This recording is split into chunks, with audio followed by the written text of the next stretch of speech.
Right? Welcome to the House of Victory.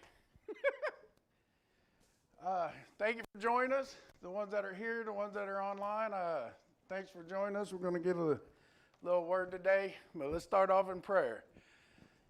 Father God, I thank you. I thank you for another day we get to learn about your word. Another day we get to worship you. Another day we get to hear preaching. Father God, I ask that it gets into our very fiber of our souls. And Father God, be with me as I read your word, talk about it. In Jesus' mighty name. Okay, so we're going to talk about Absalom. Absalom was King David's third oldest male child. And we're going to learn about the treachery of him, but you got to understand his treachery didn't start with him being a bad person. He wasn't always bad. He was probably more arrogant than anything, and you'll learn that in, I think it's the 14th chapter. It talks about how good looking he was. But the reason he turned bad from King David was the fact that his sister was wronged, and we're going to learn about that real fast. Chapter 13, verse 1 and 2, it says, "And it came to pass after this that Absalom, the son of David, had a fair sister whose name was Tamar, and Amnon, the son of David, loved her." They are half brother and sister. Amnon and Tamar were half brother and sister. They had the same dad but different moms. In verse 2, "And Amnon was so vexed that he fell sick for his sister Tamar." First off, that's incest where we come from. Right. And but back then it wasn't frowned upon like it is now.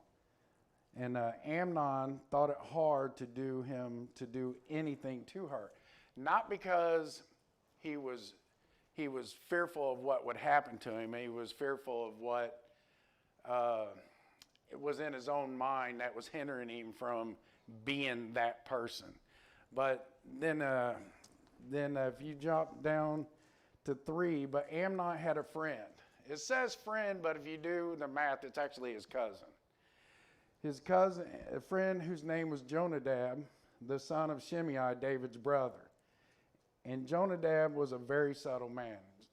Instead of reading all this, I'm just going to say his cousin talked him into a bad situation, got his dad David involved with raping his sister. Yes.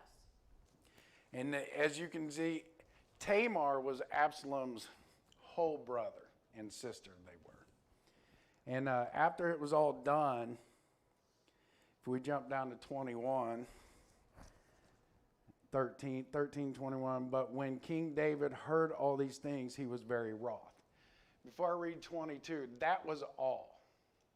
Amnon never got punished. Right. David got mad, but Amnon never got punished. Right. And you can actually see, as you read on, that was probably the point that Absalom started the descent away from the family. Yes. That was probably the point where hatred for David started. In 22, it says, "Absalom spake unto his brother Amnon, neither good nor bad, for Absalom hated Amnon, because he had forced his sister Tamar." And it says clearly why he hated him. And this is not a hatred that you find everywhere else. This is a hatred. He despised his own half-brother. Chapter 13:23. "And it came to pass after 2 full years that Absalom had sheep shearers in Baal-Hazor, which is beside Ephraim, and Absalom invited all the king's sons." This is where 2 years later, it's still burning inside of Absalom's brain, inside his soul, inside the very fiber of his being. 2 years later, his hatred is still going on. Probably because his dad, David, didn't do nothing still. His sister was wronged, whom he loved. And David still did nothing.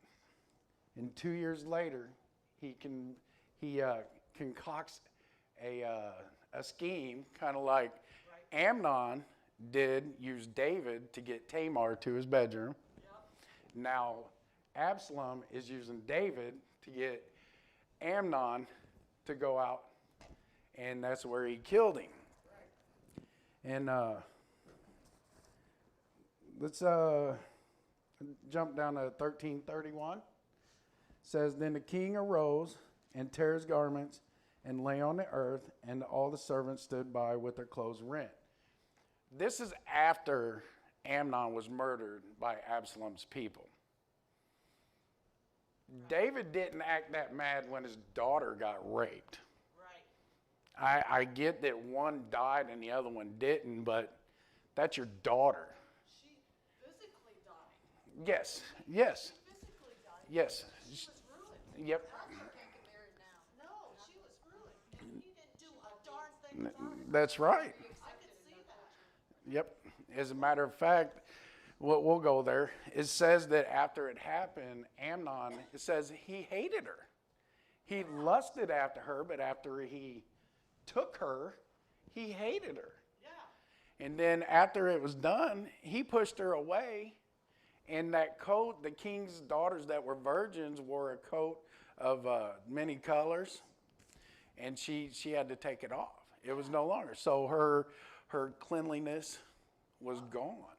And that killed her inside. Yeah. And again, this is another part of David. I hate to say it. He wasn't that good of a dad if he's not going to get, he just got angry over his daughter being assaulted. But when his son died for that cause. Yeah. Right. I agree. 32, and Jonadab, the son of Shimei, David's brother, answered and said, let my lord suppose that they have slain all the young men and the king's son, for Amnon only is dead, for by the appointment of Absalom, this hath been determined from the day that he forced his sister Tamar. So his cousin knew about what was going to happen. How come David didn't know? Everybody, I mean, it doesn't say, but if his cousin knew, and his cousin was the instigator that got Amnon to get his sister, you would think that he was one of these guys. Yeah. He's running back and forth, playing the field, playing both sides. So if he knew and David didn't know, that's pretty bad if you're the king and you don't know your son's about to die. Right. But 2 years later, this happened, so. We'll jump down to 1336.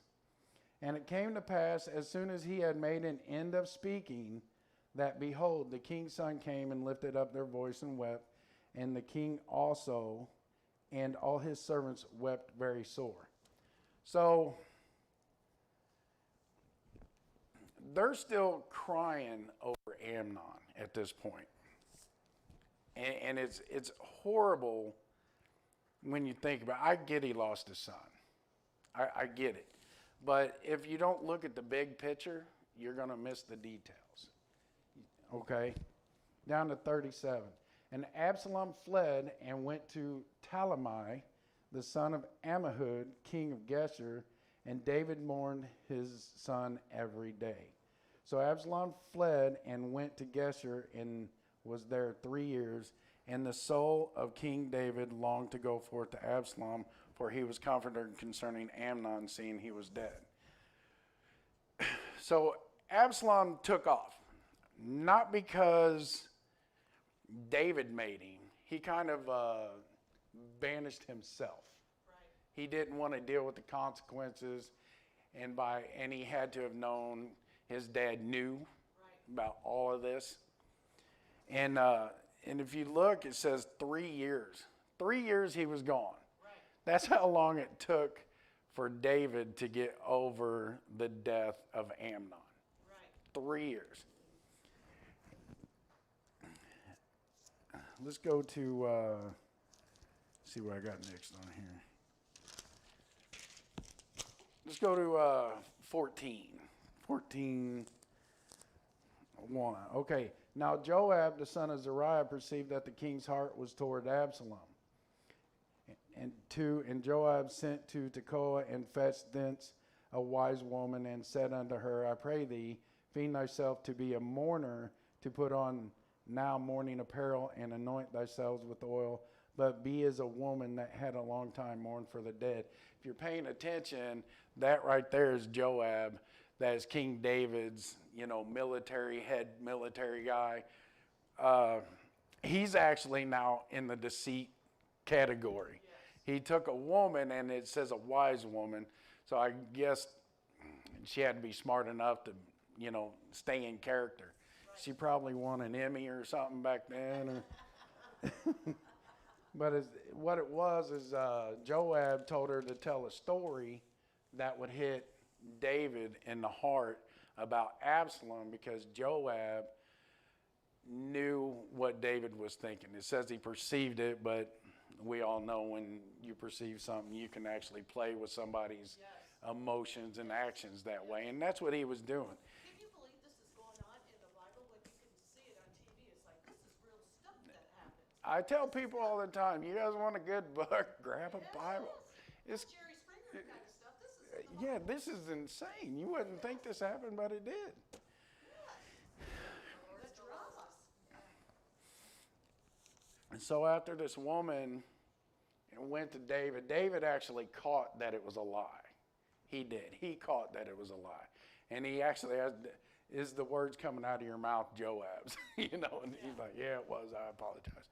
And he showed mercy on both of them. And he said, yeah, Absalom can come back.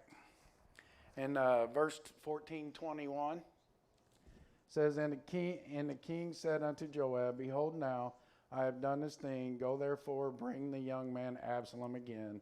And Joab fell on the ground, his face, and bowed himself, and thanked the king. And Joab said, today thy servant knoweth, my lord, O king, or I have found grace in thy sight, my lord, O king, in that the king hath fulfilled the request of his servant. That's where he fell on his face when he got caught. But David did say, yeah, Absalom come back, but he got to come back with stipulations. Right. It says in 25, it says, but no, hold on. Oh, there it is, 24, I'm sorry. 24, and the king said, let him turn to his own house, and let him not see my face. So Absalom returned to his house and saw not the king's face. So you're going to learn that more years go by before Absalom actually talks to David.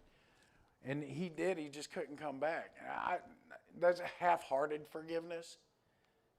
So, it goes on. And go ahead. Well, it's kind of interesting with all this drama going on, but yet David killed Bathsheba's husband. And, I forgot. The prophet came and told him about it, and he got on his face and asked for forgiveness. But he did not, there was no kind of, God was not involved in any of this. No. Like it was with Bathsheba and the murder of her husband. No, you can see throughout David's life. Yeah, you can see throughout all David's life, his kids, the morals of God wasn't there. Obviously. So like I said earlier, David might have been after God's own heart, but as a dad, he wasn't quite there. If we go to 25. But in all Israel there was none to be such praise as Absalom for his beauty. From the sole of his foot even to the crown of his head there was no blemish in him. And when he pulled his head, for it was at every year's end that he pulled it, that means cut it, he cut it all off, because the hair was heavy on him. Therefore he pulled it, and it weighed the hair of his head at 200 shekels after the king's weight. So that's 5 pounds of hair. That's a lot of hair. That's 5 pounds of hair in a year. Wow. I can't do that. You wish, right? Right. So, like I said earlier, he might not have been a bad guy, but you could see the arrogance was probably there, people looking at him, oh, you're so beautiful, look at your hair. That fills your head if you ain't careful. Go ahead. I was going to compare him to David. You know, when he first got anointed to be king, they looked at him and said, no, no, no, but it was the heart that was beautiful. Right. That That's an excellent comparison. Just the opposite, yeah. his heart. And God said, you don't look Look at at, that's right. you look on the inside, and that's what you're doing here. That is. 5 pounds of hair, my gosh. That's after a year, 5 pounds of hair. That's What's his name, Fabio? oh, that's funny. Fabio's ancestor, right? 27. And unto Absalom there were born 3 sons and 1 daughter, whose name was Tamar. So if you're curious, at this far point, after was it 2 years of being gone, 3 years not seeing his dad, he named his daughter Tamar. If you don't think that's still burning in him and you don't think that he loves his daughter, even after it happened, Absalom actually took Tamar into his house. He even told her, you're moving in with me. You know, that's how much he loved his sister. So you can imagine the anger that's still burning in him because his dad did nothing. And we are years down the road. So I mean, let's just be honest. I'm going to make this comparison. The king did nothing, but our king will. Remember that. Jesus will. Jesus will. Where was I at? Oh, okay, 27. And unto Absalom there were born 3 sons and 1 daughter, whose name was Tamar.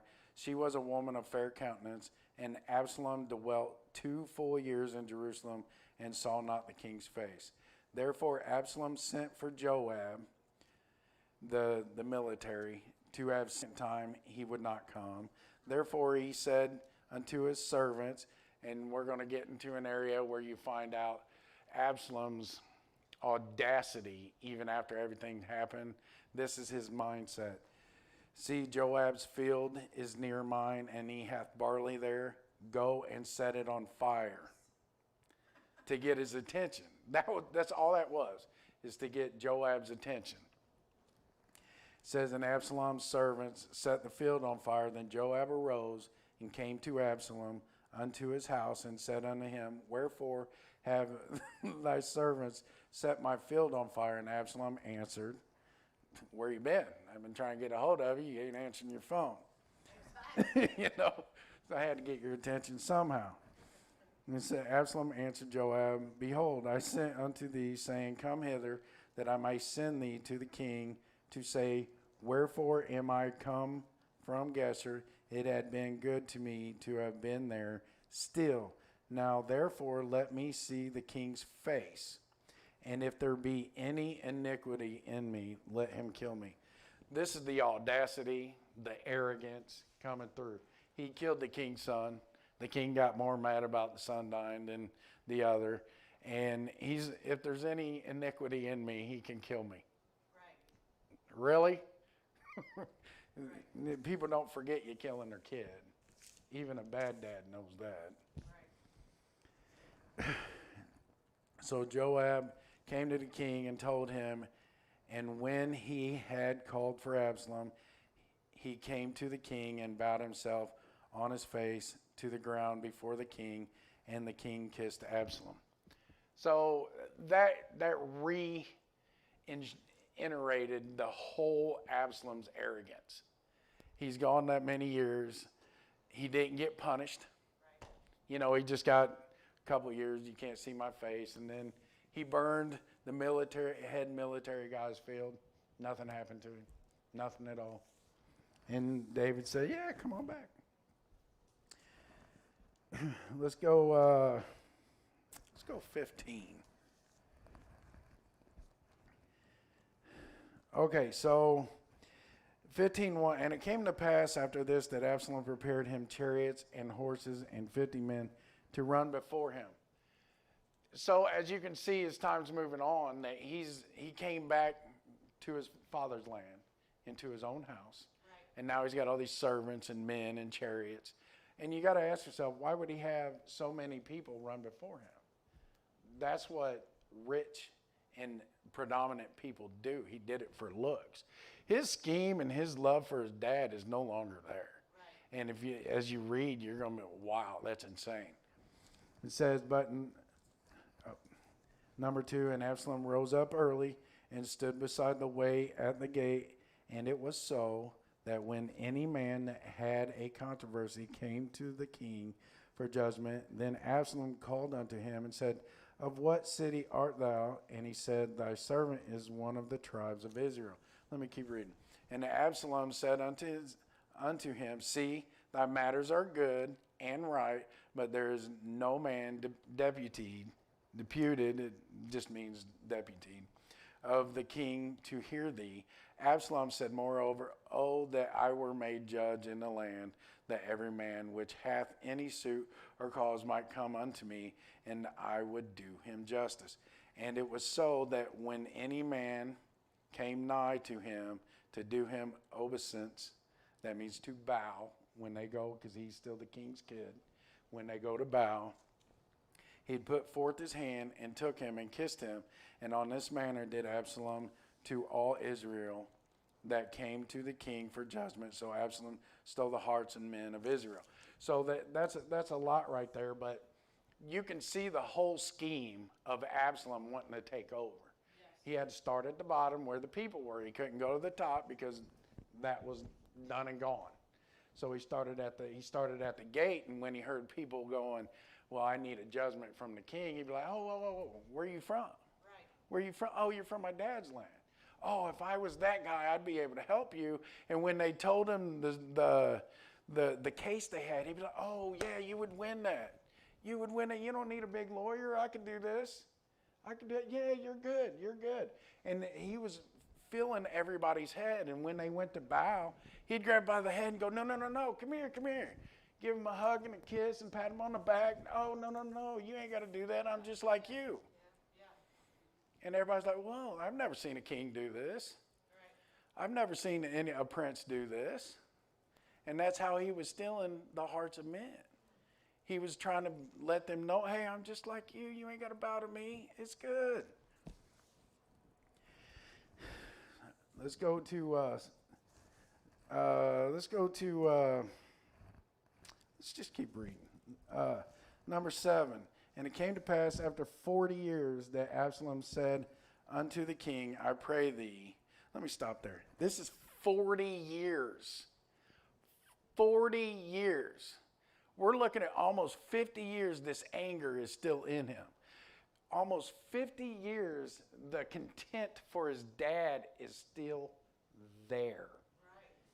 Right. I don't know about you, but that's a long time to carry something. Right, it is. And the more it's in you, the more it'll grow in you. Yes. And the more it grows, it's going to affect every action that you have. Right. Through your thought patterns, your actions, how you treat other people. And it came to pass after 40 years that Absalom said unto the king, I pray thee, let me go and pay my vow, which I have vowed unto the Lord in Hebron. When he left, this is 40 years later, when he left after he killed his brother, that's what he's talking about, but he's lying. He's lying right through his teeth. For the servant vowed a vow while I abode in Geshur and Sarah, saying, if the Lord shall bring me again indeed to Jerusalem, then I will serve the Lord. And the king said unto him, go in peace. So he rose and went to Hebron.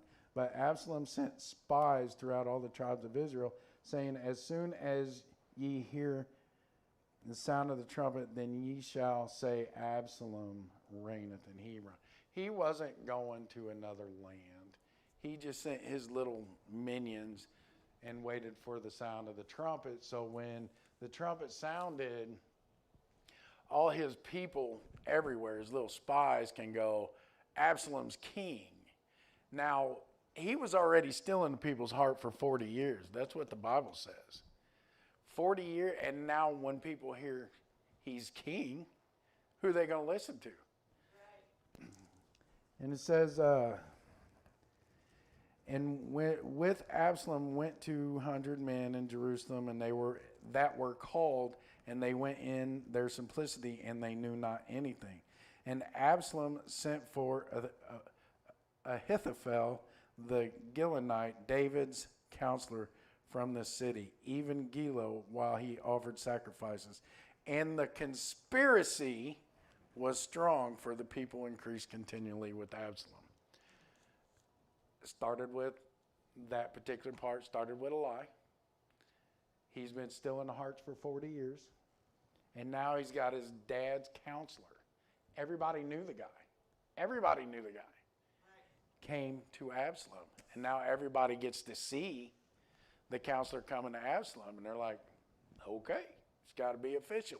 That's all that was. Absalom knew what he was doing. He had 40 years to concoct this whole thing. Right.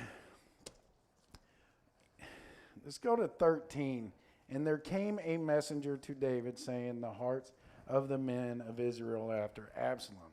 And David said unto his servants that were with him at Jerusalem, arise and let us flee, for we shall not all escape from Absalom. Make speed to depart, lest he overtake us suddenly and bring evil upon us and smite the city with the edge of the sword. So age is obviously getting to David here, because he went from